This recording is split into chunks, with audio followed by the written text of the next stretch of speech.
The tide was low, and the Strood lay across the marsh in the fading light. Jane Pullen, a local innkeeper, was walking down the causeway when she heard it. Footsteps. Heavy, deliberate, keeping pace right behind her. The night was damp and the salt air thick with mist rolling low across the road. She felt the hairs rise on her neck. Whoever it was, they were close enough to touch. But when she turned, the Strood was empty. No one followed her. And yet the sound of marching feet carried on, as though an invisible soldier was still walking right beside her. Jane never forgot that night, and she wasn't the only one, because as we'll see in this episode, she was part of a much older pattern of stories woven into Mersea's folklore. Welcome back to the channel. In this episode, we're heading to the windswept Essex coast, to a tidal island with just one narrow road in or out. It's called the Strood, and it's a causeway that disappears beneath the sea twice a day. For over a century, people have reported strange footsteps here, and more than once, a ghostly Roman soldier has been seen on this lonely crossing. So in this episode, we look into the encounters with the Essex Roman soldier, hear Jane's own witness account, uncover Mersea Island's Roman past, and explore one of the strangest explanations for experiences like these, time slips. Mersea Island lies just off the Essex coast, about 9 miles south of Colchester. Today it's a quiet place known for oysters, sailing and marshland walks, but its character is defined by one feature, the Strood. This is a narrow causeway that links the island to the mainland, and twice a day the tide covers it completely. For those hours, Mersea becomes a true island again, cut off, silent, and surrounded by marsh. The name Strood comes from the Old English strod, meaning marshy land or causeway, and it's thought the road may have Roman origins, built nearly 2,000 years ago to connect Mersea with Colchester, which was then Britain's first Roman capital, Camulodunum. At night, the place feels charged with atmosphere. The water laps at the edges, the boards shine wet in the mist, and the salt wind carries every sound strangely far. It's the kind of place where one footstep can sound like a dozen, and where you'd never quite be sure if someone was following behind you. It's the perfect setting for a story of ghosts and soldiers out of time. The first actual written record of a Roman ghost at Mersea comes from 1904, when Reverend Sabine Baring-Gould, a folklorist best known for eerie legends, visited the island. He wrote of locals hearing hobnailed sandals and clashing armour along the Strood at night. Travellers were warned, if you hear footsteps behind you, don't look back. Local wildfowlers, men who were used to long, quiet hours on the marsh, claimed to hear marching boots on the flats, even when no one was there. During the period when the Romans were at Colchester, Mersea itself held a garrison. Roman soldiers really did patrol these shores. And that eerie backdrop foreshadows the same footsteps Jane would later hear. What makes Jane's story different from so many bits of folklore is that we know exactly who she was. She wasn't just a shadowy figure in legend, she was the formidable landlady of the Peldon Rose Inn at the landward end of the Strood. For over 50 years she ran the pub until her death in 1935. And crucially, we know her testimony because she told it herself. In the 1920s and 30s, the journalist and folklorist James Wentworth Day sat with Jane in the Rose and listened to her memories. He later recorded them in books such as Essex Ghosts and Marshland Adventure, portraying her as a woman of dignity and authority whose ghost stories came from direct experience. This is her account of the encounter in her own words. He came down from the Barrow Hills, the steady tramp of a man's feet like a soldier marching, and he caught up with me and walked all the way to the Strood. I could see no one, yet the feet were close behind me, as near as I could have touched him.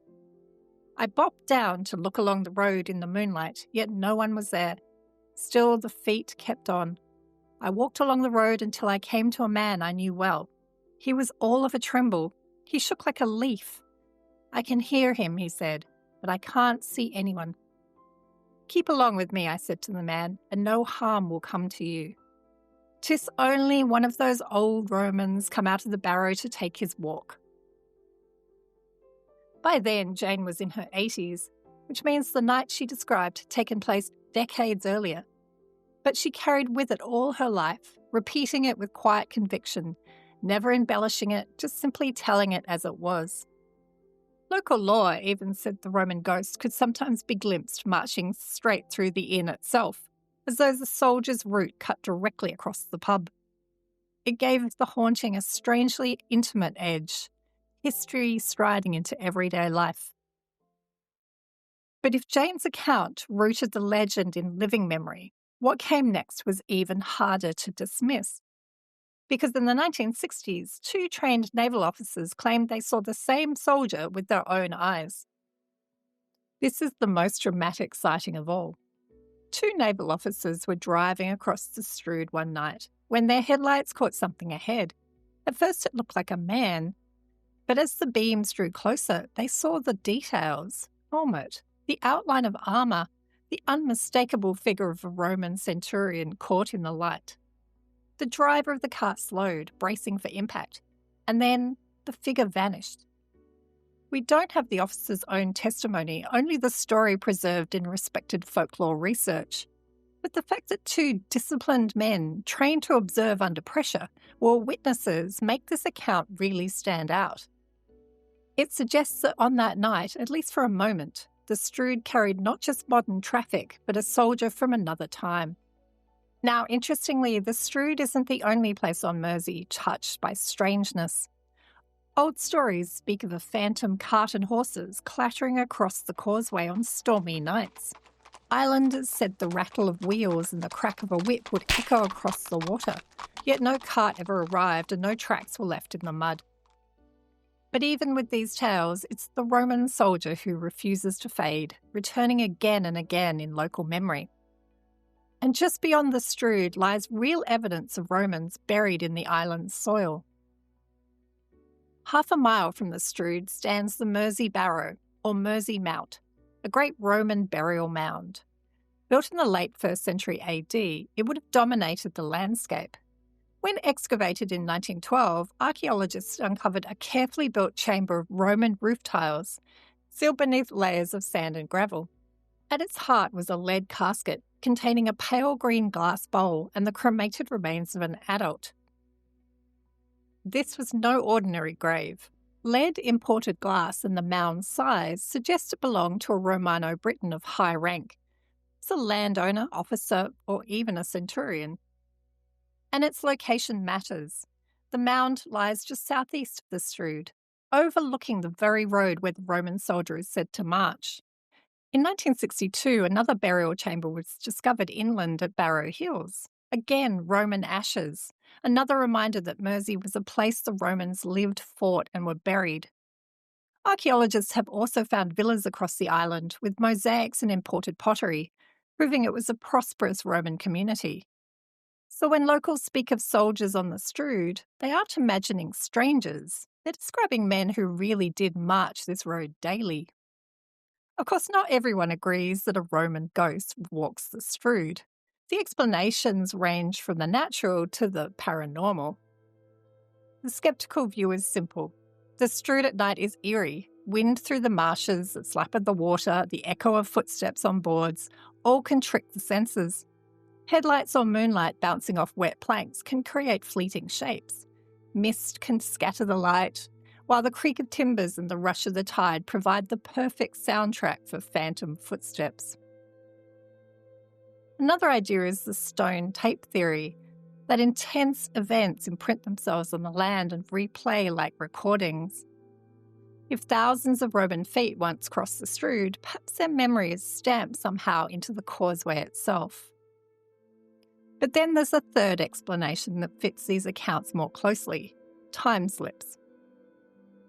Unlike ghosts, which are often thought of as lingering spirits, time slip encounters suggest something stranger, moments where the past and present overlap, like 2 reels of film projected on top of each other.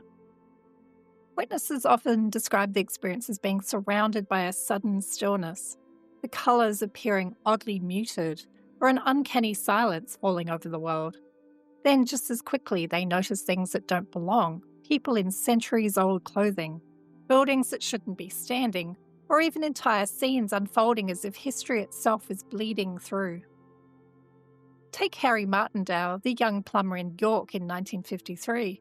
In the cellar of the treasurer's house, he suddenly saw an entire column of Roman soldiers march past him. He always insisted that they were solid and real men, not ghosts, but soldiers out of time. In Bold Street in Liverpool, dozens have also reported suddenly finding themselves in the 1940s or 1950s.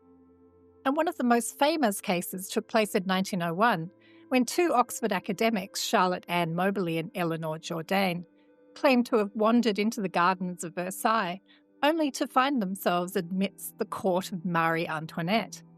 They later published their account in a book called An Adventure, sparking decades of debate. Were they seeing ghosts, or had they quite literally walked into the 18th century?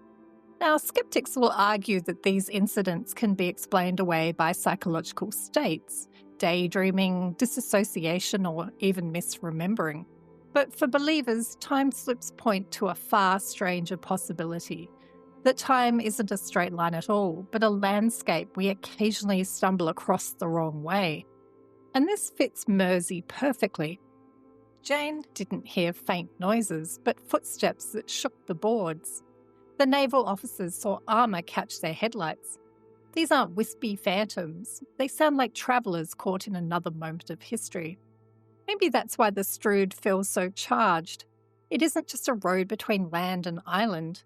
It may also be a threshold in time, and perhaps these Roman soldiers at Mersea are part of that same phenomenon. Not spirits of the dead, but living men from a long-vanished legion, marching across a path they never realised they'd left. So what really haunts the Strood of Mersea Island? Are these echoes of long-dead soldiers imprinted in the marshes? A trick of sound and imagination? Or something stranger? A slip in time where the soldiers of Rome still march, unaware 2,000 years have passed? Let me know your thoughts in the comments below. I'd love to read them. And if you've enjoyed this story, please like the video, subscribe and turn on notifications so you don't miss the next episode. I'll see you next time.